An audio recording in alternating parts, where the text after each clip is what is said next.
My colleague Priyanka Deo joins us with the latest details at this point.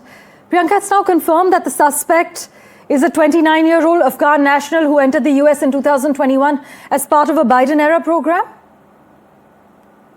Yeah, it was carried out. He was 29 years old, Afghan national Rahmanullah Lakanwal. It's a very vivid example of what experts have warned about since 2021. And this is across the board. It's not really a Democrat-Republican issue. The Biden administration's mass admissions of Afghan evacuees were rushed. They were weakly vetted. They were structurally flawed. Approximately 80,000 people came in after the fall of Kabul. So, if he entered during this time, then this incident directly touches the humanitarian parole program, which is what they called it, under which these 80,000 Afghans were brought in with incomplete documentation, incomplete identities, and in many cases, no verifiable records at all because the Afghan state had collapsed. So multiple Inspector General reports later confirmed what insiders already knew here, that biometric checks were rushed, screening was abbreviated, and thousands were admitted before full security clearance. So that was the price of speed, but the bigger flaw was what happened after arrival, or rather what didn't happen. So following up this vetting, secondary interviews, rescreening, and long-term monitoring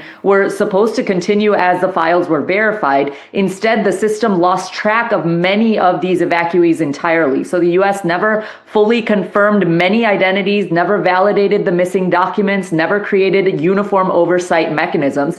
And now you have a man who carried out an ambush-style attack on a National Guard troop just blocks outside the White House, raising the exact question that Americans have been quietly asking for years, that who exactly entered this country under the Biden era's rushed evacuation. So it's already triggered a massive federal response, including deployment of, as you said, the additional 500 National Guard members to DC. But that only underscores the core issue, which is a security gap at the border, or in vetting eventually becomes a security incident on ground domestically and at home. So it's not really about stigmatizing Democrats or Republicans, but it's about acknowledging a policy failure and lack of follow-up. The Biden administration did promise at the time rigorous multi-layered checks, which never happened, and today's evidence of that.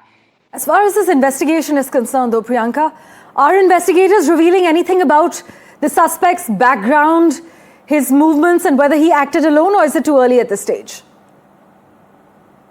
He did act alone. That was confirmed. He's 29 years old, as I said before. He was actually shot by responding officers and taken into custody with non-life-threatening injuries. He reportedly acted alone. That's not officially confirmed. No second suspect, though, has been identified at all.